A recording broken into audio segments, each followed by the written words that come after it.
पहलगाम हल्ल्यावरती राजकारण बंद करा असं शरद पवार यांनी म्हटलेलं आहे। शरद पवारांनी पक्षातल्या नेत्यांना हा सल्ला दिलाय। पाकिस्तानला धडा शिकवायलाच हवा असं सुद्धा शरद पवार यांनी विधान केलेले आहे। तर जयंत पाटील यांनी सुद्धा ही मागणी केली आहे। पाकिस्तानला धडा शिकवायला हवा असं जयंत पाटील यांनी सुद्धा म्हटलंय।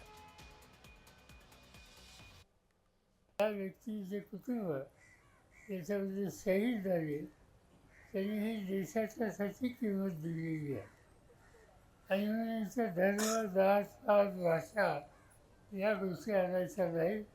आज भारतीयांच्यावर हल्ला कुठल्या शक्तीचा होत असेल तर देशवासीय म्हणून कशाची अपेक्षा न करता आपल्याला एकत्र राहावं लागेल।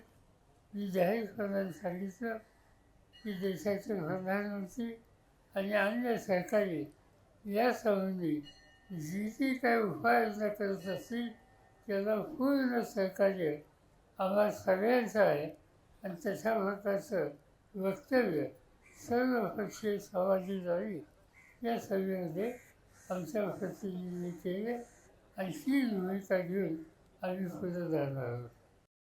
भारतावर हा हल्ला झालेला आहे। पाकिस्तानी अतिरेक्यांनी जो पळपुटेपणा, घाबरटपणा दाखवला आहे, त्यांना हल्ला आजपर्यंत करायचा ते काही प्रमाणामध्ये आर्मीवर करायचे, पण आता पहिल्यांदा असा नागरिकांच्यावर हल्ला झाला आहे, टुरिस्टवर हल्ला झाला आहे।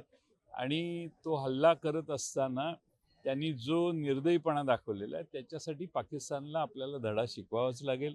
या हल्ल्याचं ऑडिट, हल्ल्यात कसा झाला, काय झाला हे नंतर त्याच्यावर चर्चा होईल, पण आज देश एकसंघ राहून सरकारच्या बरोबर आपण आहोत हे सांगण्याचं काम विरोधी पक्ष करतात।